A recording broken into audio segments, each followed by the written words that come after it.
Investments in securities market are subject to market risks.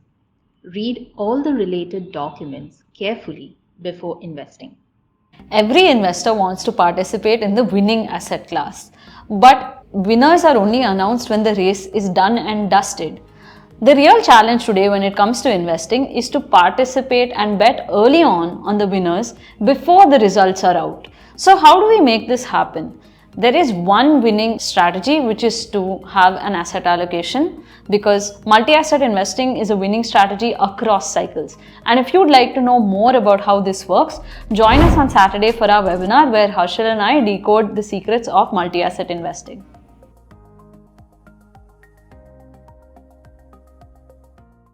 Adapting to the changing macros.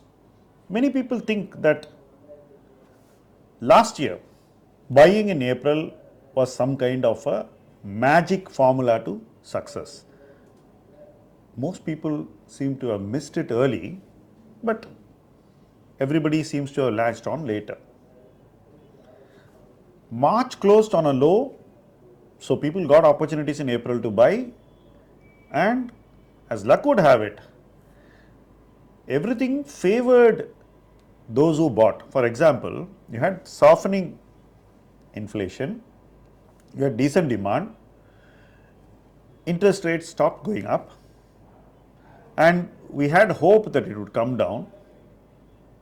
All these things kind of conspired, and most importantly, businesses were carrying low cost inventory. So earnings seemed to give a bump up, which actually came from inventory gains. Now, today, commodity prices seem to be rising. There is no additional benefit you will get from interest rates from where we stand today in the course of this year. It's highly unlikely that interest rates can go down. You're going to see the reverse of what you saw last year, which is rising raw material prices, which will put pressure on margins. Demand is not something that is going to grow at the rate higher than what it grew last year. At least that's what the trend seems to indicate. So in this situation, taking more risks is not going to be some kind of a blind success formula, and history is certainly not going to repeat like it were our birthright.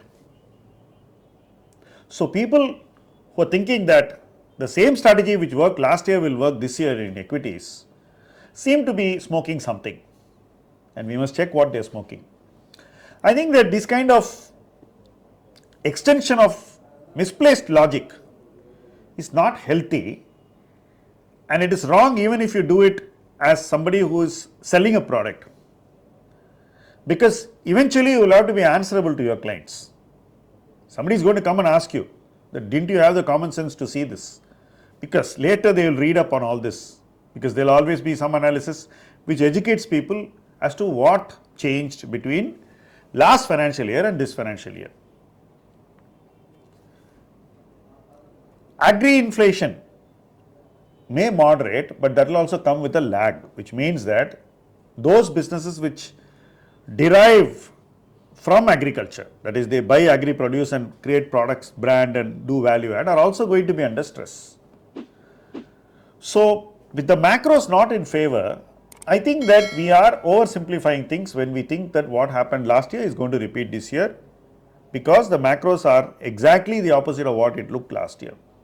As an investor, you should know the difference between the macros of last year and the current macros, and how this difference will impact the companies that you either own or are planning to invest in. My sense is that smaller businesses will struggle to pass on higher raw material costs.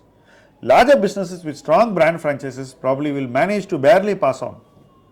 Very few people are going to expand their margins in this kind of an environment, which means that until important commodity prices like oil, coal, other commodities like metals moderate in valuations, you are going to have a phase of uncertainty with respect to the earnings of the current financial year.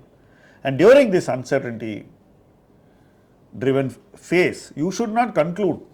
You should wait for the uncertainty to be decisively put behind, and then once you are sure that the uncertainty is going away, you should make up your market direction for this year and then adapt your equity strategy according to that situation. So blindly going and buying equity in April is not a strategy, and blindly buying the same equities that worked last year is definitely not a sensible strategy. That's my sense of what this current existing macro situation demands. Thank you for watching this video.